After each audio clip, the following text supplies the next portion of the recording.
Alright guys, so this is going to be the part 1 of this video series. We're going to review the Double Eagle DMP-9.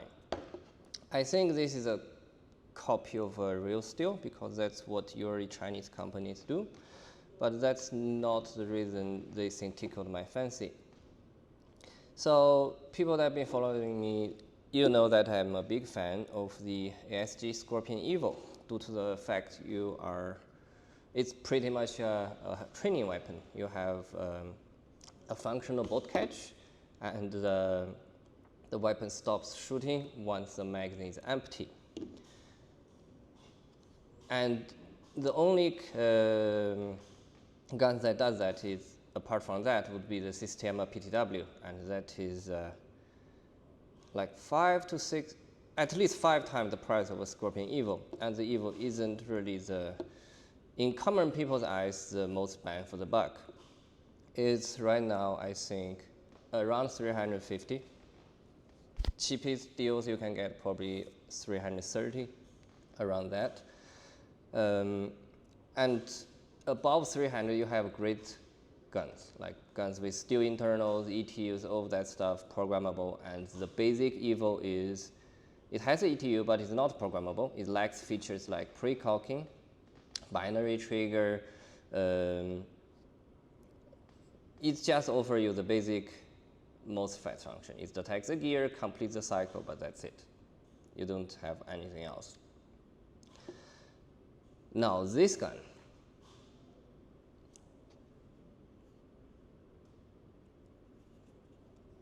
that's right. This thing has empty mag detection, and it has a programmable ETU, and it's, from what I heard, it's cheaper than the EVO by quite a bit. Of course, out of the box, this thing, the internal-wise, doesn't really satisfy me, but that all can be upgraded. These hardware things you cannot. So start from the mag. Is a lot cheaper than the EVO mag to run. This thing I think is about a little over 10 euros. While the Scorpion is, I think, close to 20. They only sell in 3 mid-cap packs. And the cheapest one, I think, the cheapest I have bought was 45 for 3. And it's only 65 rounds. And this thing, they advertise as 110 rounds. I only ever fill it with just 1 quick loader, which is 100 rounds. And they do hold that. And they feed, I have tried up to 0.36, and they feed 0.36. No issues. Now the gun itself, it also has, in my opinion, more modern features than the EVO. You have M-lok, while for the EVO, you either take their stock, which is a stock one, it's short with a Picatinny, or they have this attack combo, which is a handguard, mag well and stuff. Up to, depends on people's taste. I actually prefer the original one. Or you have the carbine version, which is a longer M-lok handguard, but massively longer. I had mine milled shorter. Or you can buy the 3D print, or you can modify the real steel one. Still, very hard to source. I have only seen this mostly in UK and US, and very expensive.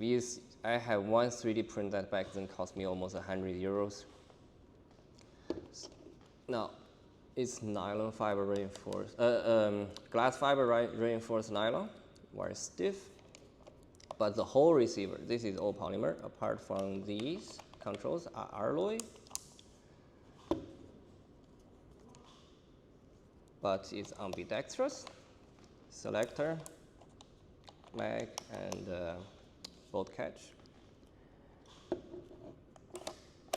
Charging handle M4 style, very satisfactory bolt click, close. However, the EVO you can modify it with HK slap, that's how I did mine. Also really like this choice of a Picatinny back that allows you to clamp whatever choice of your stock. I would probably change this one because it's It's stiff, it works, but this part is rubber, so it's not uncomfortable, but I think it doesn't fit too well into the language of this gun. What's worse than EVO then, since that's what I'm comparing this to? You don't have a high torque motor out of the box. This is a regular black magnet, weak-ish motor. You don't have the 4 selectors position in the traditional AR. You only have 3, you don't have 4. It's not made in Europe. It's a downside if you really want to drag historical QC issues. On the plus side, it's quite a lot cheaper. It's not officially licensed. Some people that use training weapons for museums will care about that. And it's relatively new on the market, or it's quite new on the market. So, you know, new mags, some parts are proprietary. Not, I think, it's too big of an issue. Okay, that's what I can think of right now. On the plus side,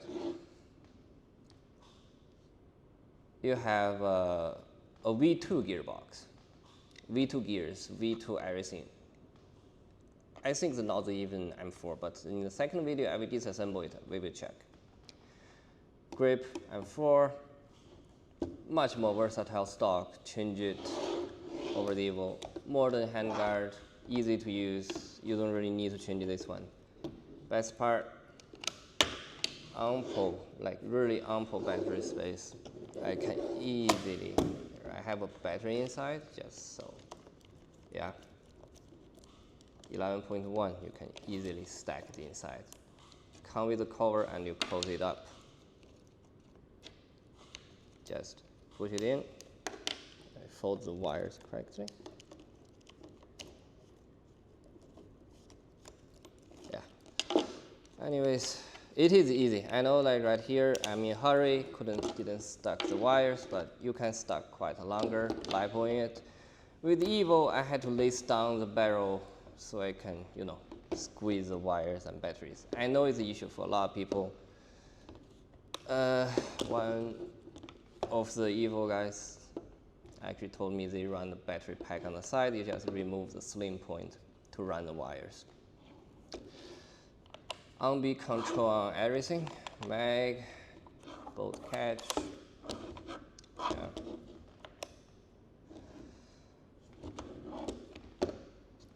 Magazines are cheap and bigger capacity. You are talking about almost double. So this is 110 rounds, EVO is 165. 2 of that, that's 130. Yeah, the only plus it's cheaper. In the end, you run. And I know people say, hey, I'm like mil-spec, you only need like 3 mags or no. I don't believe that. Even I have several mag holders, pouches, and even the official CZ pouch for Scorpion holds 6 mags. And that's, everybody I have seen that runs EVOs, they do that. They buy 2 of the 3 packs plus the original one, 6 on your mag pouch, 1 in the gun. That's how you run it. And the biggest advantage of this one, I would say, over the EVO, it's a Bluetooth ETU, okay? For that, let's plug in the battery.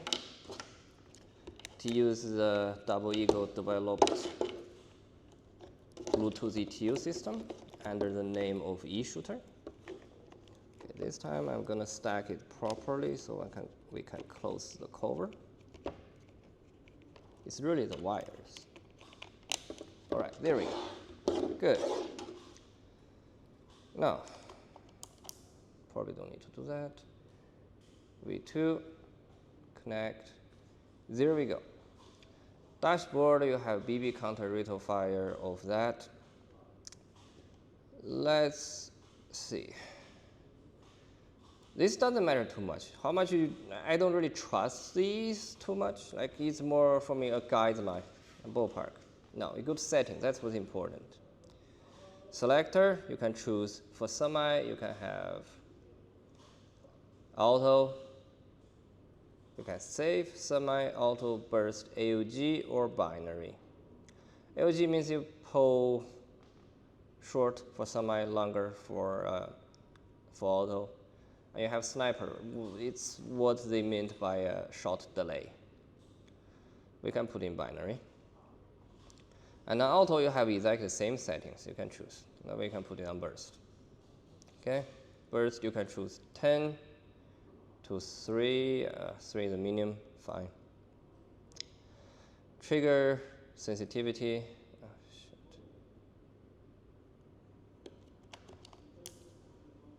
shit. Okay. This is the highest.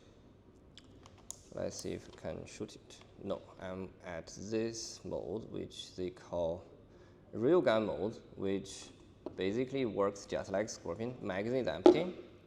So if I shoot like this without a magazine, it doesn't work. I hold the bolt catch, it can shoot. I'm on binary, remember? I leave it, I cannot shoot. And if I have an empty magazine, doesn't shoot. Now if I turn this off, it will just simply work.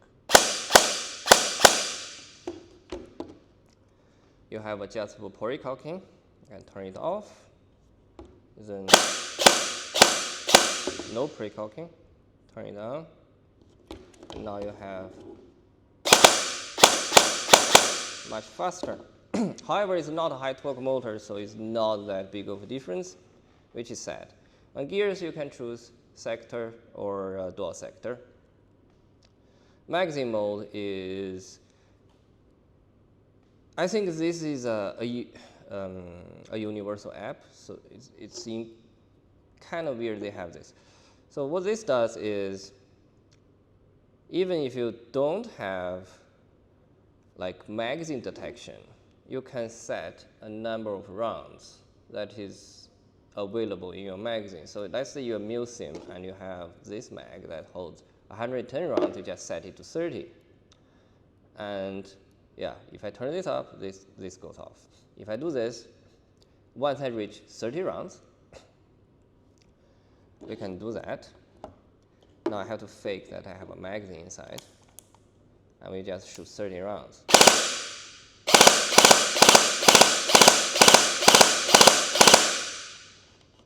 And now it won't shoot anymore because I reached 30. I have to remove the mag, reinsert it,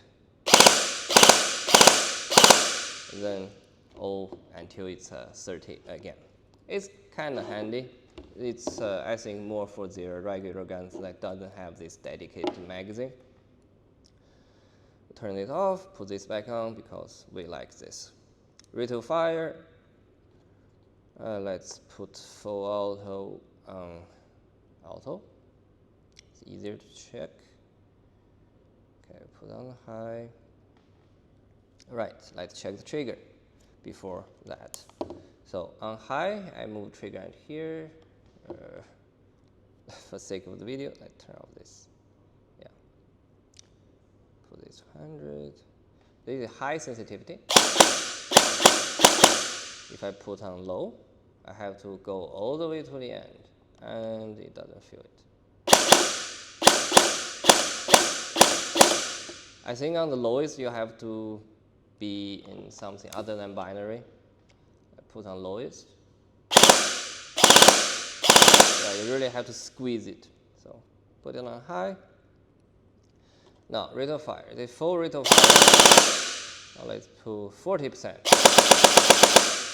Yeah. I wouldn't advise using this because what this does is after every shot, it just stops it for a bit. So it's bad for your motor. Sensor. This is for diagnose your gun.